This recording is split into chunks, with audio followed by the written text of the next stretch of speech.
जय हिंद साथियों, आप सभी को हमारे YouTube चैनल न्यू मोटो क्लासेस में स्वागत है।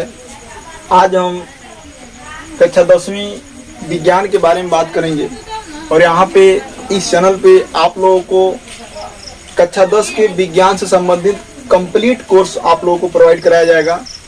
पूरा शुरू से लेके अंत तक आपको इस चैनल पे विज्ञान का ऑल सिलेबस अवेलेबल करा दिया जाएगा। तो इससे पहले मैं आप लोगों से कहना चाहता हूं कि यदि आप लोगों ने इस चैनल को सब्सक्राइब नहीं किया है तो सब्सक्राइब कर दें और बेल आइकन को दबा दें, ताकि जब भी हम कोई नया वीडियो अपलोड करें तो आपके पास उसका नोटिफिकेशन चला जाए। और अपने दोस्तों के पास इस वीडियो को शेयर करें ताकि वो लोग भी विज्ञान के बारे में कुछ जानें और उसका लाभ उठाएं। तो चलिए हम विज्ञान के बारे में बात करते हैं।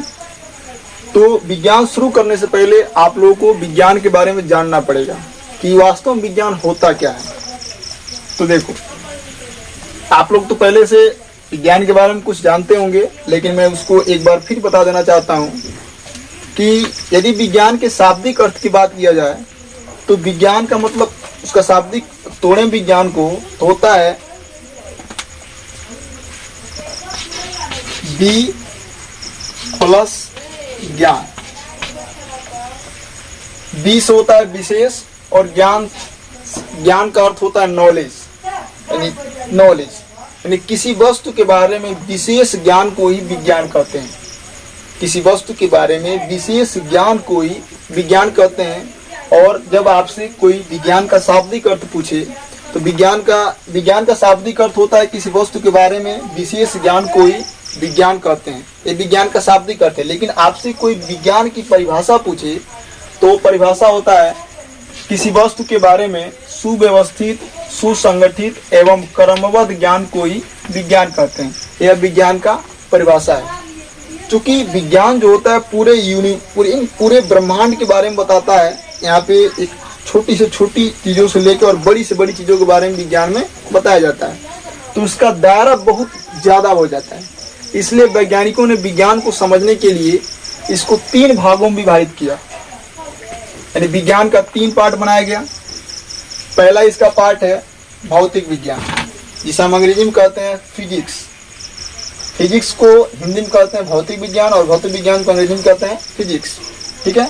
तो फिजिक्स के अंतर्गत आप इस दुनिया में जितनी भी भौतिक चीजें मौजूद हैं, जैसे बल हो गया, वेग हो गया, त्वरण हो गया, प्रकाश हो गया, यानी वह वस्तु जो यानी एक अदृश्य रूप में मौजूद है, यानी जो भौतिक जो होती हैं, यानी भौतिक चीजों का अध्ययन विज्ञान के जिस शाखा में करते हैं उसे भौतिक विज्ञान कहते हैं। ठीक है।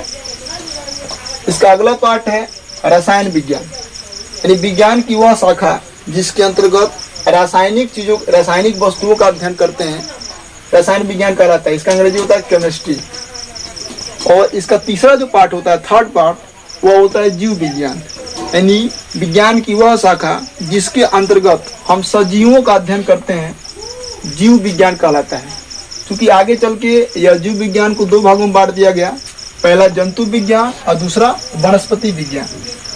तो जंतु विज्ञान के अंतर्गत उन जीवों के बारे में अध्ययन करते हैं, यानी उन सजीवों के बारे में अध्ययन करते हैं जो अपना स्थान बदल सकते हैं।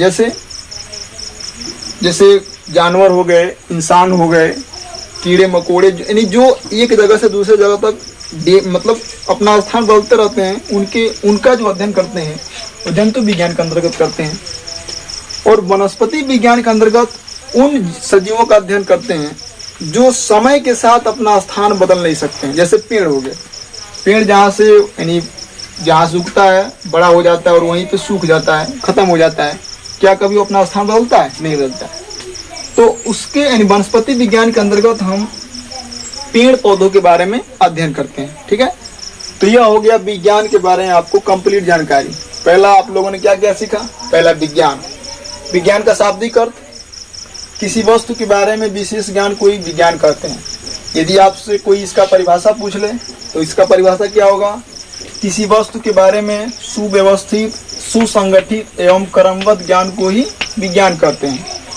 विज्ञान को 3 भागों में बांटा गया है, पहला भौतिक विज्ञान, दूसरा रसायन विज्ञान, तीसरा जीव विज्ञान। यहाँ पे आपको हम जो है दो पार्ट पढ़ाएंगे, पहला भौतिक विज्ञान और दूसरा रसायन विज्ञान। आज जो दूसरे जो टीचर हैं वो आपको जीव विज्ञान पढ़ाएंगे, ठीक है। तो चलिए हम शुरू करते हैं। सबसे पहले आप लोगों को कक्षा 10वीं में एनसीईआरटी में जो सिलेबस दिया है, पहले रसायन विज्ञान को दे दिया है, क्योंकि पहले नहीं होता था, यानी 2017 के पहले जो किताब आता था हाई स्कूल का, उसमें पहले भौतिक विज्ञान होता था, फिर रसायन विज्ञान, पहले भौतिक विज्ञान होता था, फिर रसायन विज्ञान होता था और लास्ट में जीव विज्ञान होता था। लेकिन ऐसा नहीं है। अब जो क्या किया है, पहले रसायन विज्ञान कर दिया है एनसीईआरटी में, जो एनसीईआरटी का जो नया पैटर्न है उसमें पहले रसायन विज्ञान कर दिया है, उसके बाद से जीव विज्ञान कर दिया है और अंत में भौतिक विज्ञान किया है। तो हम लोग सबसे पहले रसायन विज्ञान पढ़ेंगे, उसके बाद से भौतिक विज्ञान पढ़ेंगे और लास्ट में आपको जीव विज्ञान के बारे में बताया जाएगा। हमारे चैनल से जुड़े रहिए, आप लोगों को कक्षा 10वीं के विज्ञान का कंप्लीट कोर्स यहाँ पे मिलेगा।